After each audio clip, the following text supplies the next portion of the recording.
I stared in confusion for a moment, then set aside my mug and reached for the money. Next to it was a note. For anything you might need, D. Absently, I counted the stack. It was about a half-inch tall and only contained hundreds. When I was through counting, I just stood in amazement. $10,000. Devon had left $10,000 just sitting on the kitchen counter. My happiness abruptly deflated like a popped balloon. Last night had seemed special, a wonderful reunion after too many weeks apart, but now it was sordid, tainted by money left figuratively on the bedside table, as though Devon were compensating me for having sex with him. I lived in his apartment, for which he paid all the bills, but that seemed different than a pile of cold, hard cash. I didn't know what to do with the money. I couldn't leave it sitting out. Back in the bedroom, I hesitated, then put it in the top drawer of the nightstand. That was probably the most appropriate place for it anyway, I thought somewhat bitterly. Now I was really late for work. I drove my own car, although I had the keys for Devon's Porsche.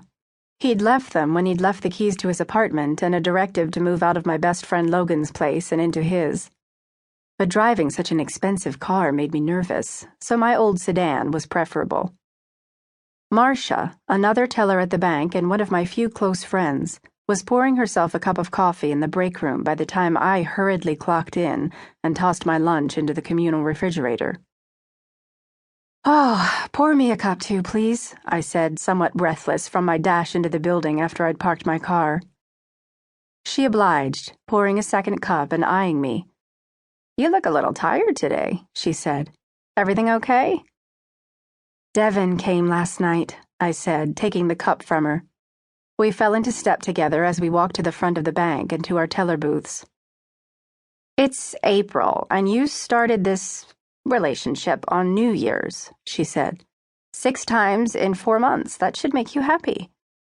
Her voice was carefully even. She didn't really get my relationship with Devon, but wanted to support my decisions, which was more than I could say for Logan. I said, pausing outside my booth. But then this morning, I saw he'd left money on the kitchen counter.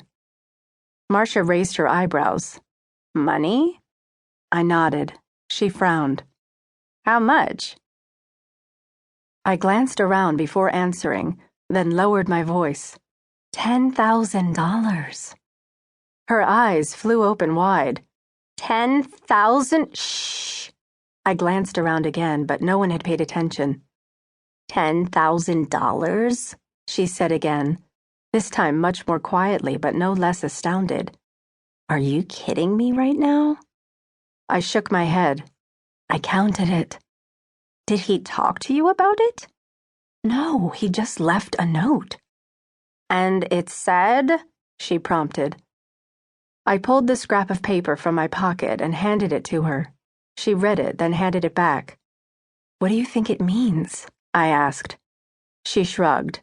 "I have no idea. But I don't understand how this relationship works anyway. Maybe it's just what he says, some money in case you need it." "But I'm already living in his apartment. He pays all the bills. Why would I need money?" "Girl, if you think you're going to get sympathy from me because your boyfriend gave you 10 grand to spend on whatever you want, you're looking in the wrong place." Her dry comment prodded a grin out of me. We had to stop there because customers had entered the building. I was busy all day, and when I did pause to eat lunch and chat with Marcia, we didn't talk about Devon or dissect the events of last night. Not that it stopped me from dwelling on it all day.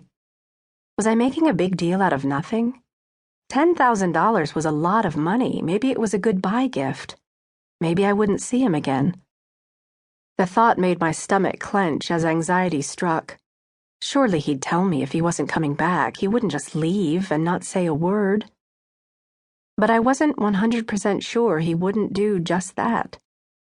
I had no way of reaching him. When he called, his number was always blocked, and he didn't call that often anyway. There was no predictable pattern to it, and he rarely stayed on the line for long. Warm spring air greeted me when I stepped out of the building a little after 6 o'clock. I was tired.